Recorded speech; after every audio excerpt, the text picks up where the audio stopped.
Baik, Assalamualaikum warahmatullahi wabarakatuh. Dokter, perkenalkan, nama saya Syafira Almarhudian, NIM J530215033.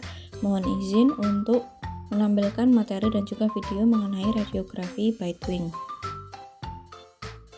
Baik, untuk pendahuluan, radiografi Bitewing seperti namanya merupakan suatu teknik radiografi di mana pasien harus menggigit sayap kecil atau wing yang ditempelkan di barrier atau pelindung dari reseptor film. Radiografi Bitewing menampilkan gambaran dari mahkota gigi molar dan premolar, jaringan pendukung gigi pada satu sisi rahang. Indikasi dari radiografi Bitewing adalah untuk mendeteksi lesi karies, progresi karies, mengevaluasi hasil restorasi, dan juga menilai kondisi jaringan periodontal.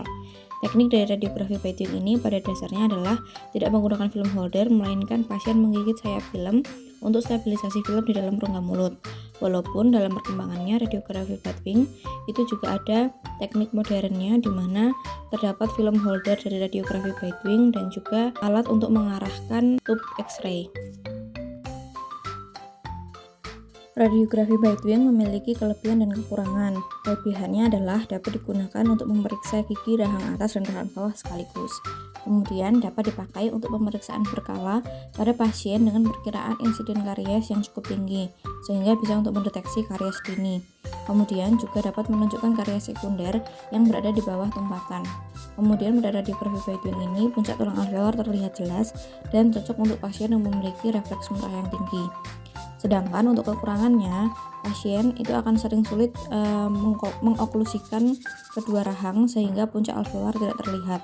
Kemudian pada radiografi Bitewing ini tidak dapat melihat hasil radiografi sampai bagian apikal gigi, seperti yang ada di gambar yang saya tampilkan di kanan bawah itu, jadi ujung apikalnya tidak terlihat. Kemudian yang perlu diperhatikan dalam pengambilan radiografi Bitewing itu, yang pertama, untuk reseptor filmnya itu biasanya berukuran 31 x 42 mm. Kemudian kepala pasien itu harus diberi sandaran sehingga dataran oklusalnya itu akan sejajar dengan lantai atau bidang horizontal. Kemudian reseptor film dimasukkan ke mulut pasien secara hati-hati, yaitu ke sulcus lingual gigi yang akan dironsen, seperti yang saya tampilkan pada gambar sebelah kanan atas. Jadi filmnya itu dimasukkan ke sulcus lingual di sebelah lingual gigi yang akan dironsen. Kemudian untuk meronsen gigi premolar dan molar sekaligus, itu maka tepi anterior dari reseptor film itu diposisikan di distal gigi caninus, seperti yang saya tampilkan di gambar yang bawah. Jadi pada saat kita membutuhkan untuk ronsen gigi premolar sampai molar, itu tepi anterior dari reseptor filmnya diletakkan di daerah distal gigi caninus. Kemudian yang perlu diperhatikan selanjutnya adalah wing atau tab atau bar pada radiografi Bitewing. Pada barrier dari reseptor filmnya itu harus diposisikan sejajar dengan dataran oklusal.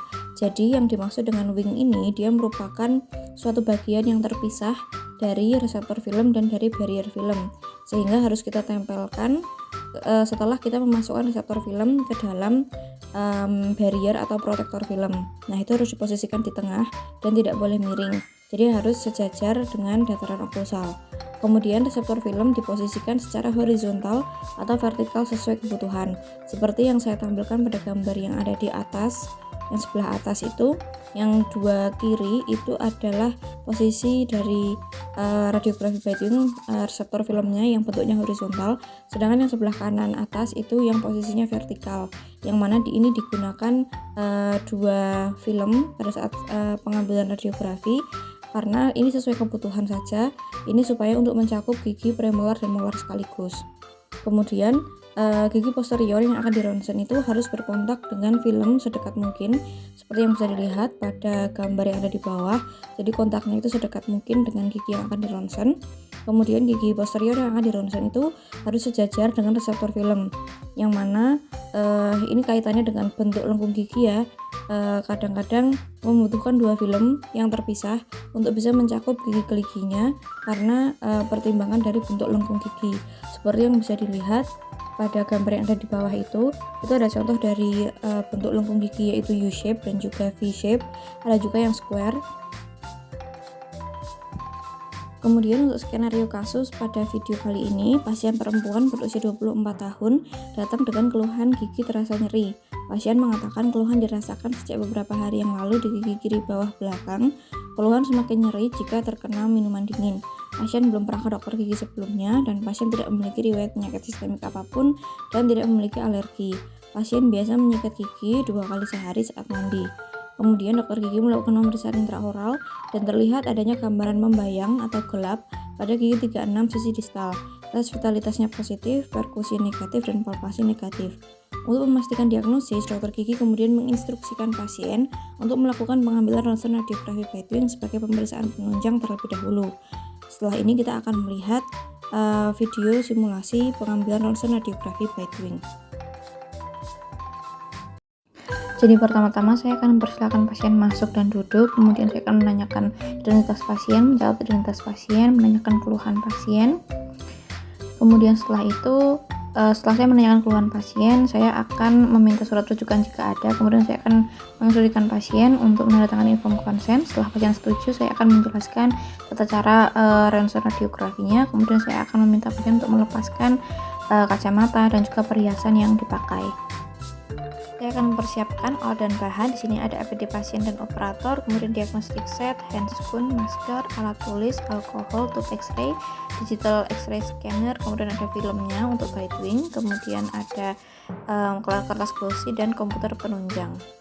Kemudian saya akan cuci tangan dulu dengan 5 langkah WHO.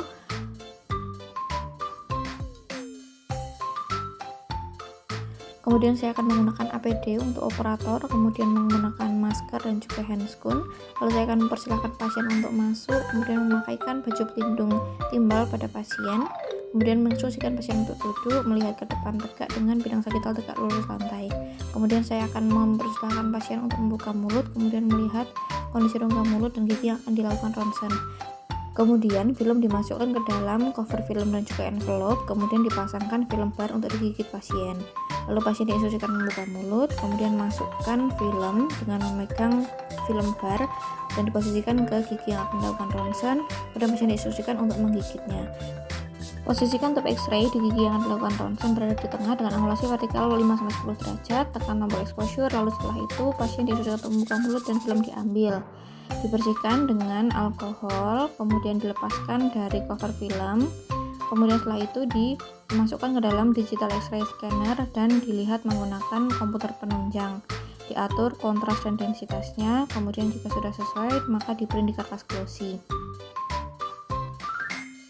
Kemudian saya akan melepas baju pelindung pasien, kemudian mempersilahkan pasien untuk menunggu di ruang tunggu. Lalu saya akan melepaskan handscoon, masker, dan juga baju pelindung operator. Kemudian saya akan menghampiri pasien dan menjelaskan hasil pemeriksaan radiografi, menginterpretasikannya. Kemudian saya akan menanyakan apakah ada pertanyaan lagi dari pasien. Jika tidak ada, maka saya akan mempersilahkan pasien untuk pulang.